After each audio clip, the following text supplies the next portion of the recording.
لا عفرین چەکداری سووریا ئاڵای کوردستانیان سووتان بنپێیان کرد پەلاماری ژن و گەنجەکانی کوردیاندا کە نەورۆزیانە کرد. ئەم چەکدارانە بەربەری وەحشین کورد و نەورۆز و نەتەوەی تر ناناسن. بە شەق و بەجنێ و ئێهانە بەربوونەتە سەیارەی ئەو ماڵە کوردانەی عەفرین لە ئاهەنگی نەورۆزەوە گەڕێنەوە. لە گەنجە کوردەکانە دەن ڕێیان پێگرن ئۆتۆمبیلەکانیان ڕاگرن بە شەق دەرگاکەنەوە دایانە بەزێنن بە ناوی بەراز و کورد جنێویان پێدەن سوکایەتیان پێەکەن. ئەوانەی ئەیبینن کوردن خەڵکی عەفرین و دەوروبەری چوونەتە حەلەب لە گەڕەکی شێخ مەقسوود ئاهەنگی نەورۆز کرا. جێگری پارێزگاری حەلەبیش لەوێ بوو. ئەم ڤیدیۆیە تەماشاکەن. کوردی عەفرین دوای ئاهەنگی نەورۆز لە شێخ مەقسوودەوە گەڕێنەوە عەفرین. ئەم هەمەجیە شەخسیەت داعشانەی سووریا ڕێیان پێگرن وەک سەگی هار بۆیانەچن لە ناو سەیارەکان دایانە بەزێنن سوکایەتی بەو ژنە کورداکەن. بەجلی کوردیەوە چووەتە نەورۆزی شێخ مەقسوود. هەرچەندە ئەم ژنە عەفرینیە هاوارە کاڵێ وازمان لێبێنن ئەم چەکدارە سووریانە باکیان بەو بە هیچ نییە زیاتر پەلاماریانەدەن.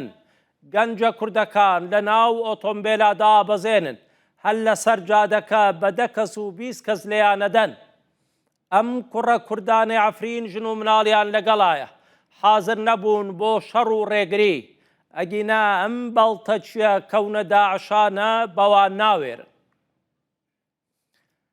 سەرۆکیە نەکەسا لە سووریا ڕایگەیاند لە سەنتەری شاری عەفرین و لەسەر ڕێگەی حەلەب عەفرین ڕێگری لە هاو نیشتیمانیانی کورد کراوە.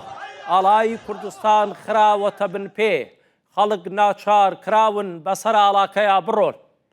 ئەحمەد حەسەن دەڵێ ئەو کەسانەیەم پێشێلکاریانەکەن پێشتر لە نێو گروپە چەکدارەکان بوون لە سنووری پارێزگای دێرەزووری سووریا. ئەو دیمەنانە ببینن کاژێر 5 ئێوارەی ئەمڕۆیە لەسەر ڕێی حەلەب عەفرین. ئەو خەڵکە گەڕاونەتەوە بە دڵی خۆشەوە بە کەیفەوە بێ ئەوەی زەرەر لە هیچ کەس بن چوونەتە شێخ مەقسوود لە گەڕانەوەیە وایان پێکردوون.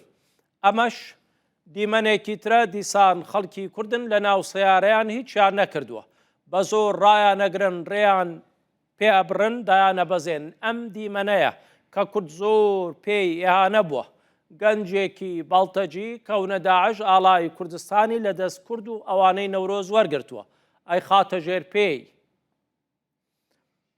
ئەمە قامشلووە لە ڕۆژاوای کوردستان دوای بڵاوبوونەوەی دیمەنەکانی سەرڕێی عەفرین.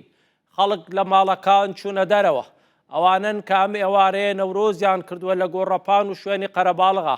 هەروە چوونە سەر بنکە و بارەگای هێزانمنیەکانی حکوومەتی سووریا لە قامشلو وتیان قبوڵ ناکرێ ئێوە لێرە بن و لەولاشەوە هەر خەڵکی سەر بە حکوومەتی سووریا بێ هیچ پاساوێک پەلاماری ژن و مناڵ و گەنجی کورد بن لەبەرەوەی نەورۆزیان کردووە. ئەمەش ئەیبینن حەسەکەیە لەوێش کورد هەستان بە دژی ئەو پێشێرکاریەی دەرهەق بە خەڵکی کورد و ژن و مناڵ و گەنجەکان کرا لە سنووری عەفرین ئەوانەی بۆ نەورۆز چووبوونە شێخ مەقسوود لە قامشلو لە حەسەکە لە شوێنەکانی تریش کورد دەنگیان هەڵبڕی چوونە سەربنکە و بارەگای هێزانمنیەکانی سووریا کە تازەگی دوای ڕێکەوتن گەڕاونەتەوە حەسەکە و قامشلو ناوچەکە. وتیان قبوڵ ناکرێ هێزی ئێوە خەڵکی سەر بە ئێوە موچەخۆری ئێوە پەلاماری کورد بدا لەسەر ئەوەی چوون ئاهەنگی نەورۆزیان کردووە.